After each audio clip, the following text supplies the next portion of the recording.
Rahab's story appears in the Book of Joshua, specifically in chapter 2.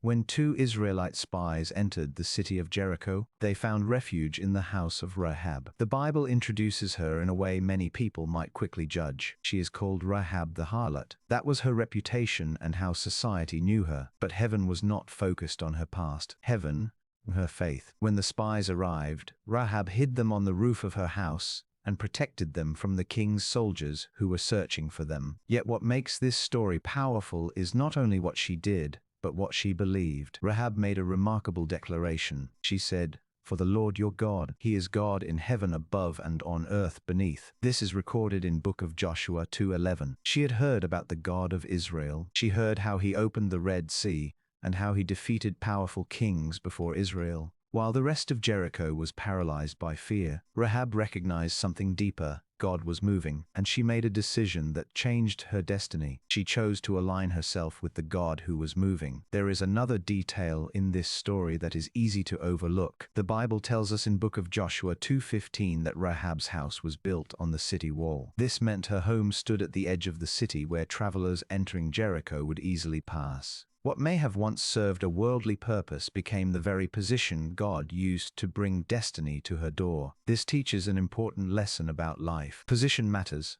Sometimes being in the right place at the right time can open doors that effort alone cannot force open. Rahab's past may have been messy, but she was positioned where her moment of destiny could find her. Because she protected the spies, they made her a promise.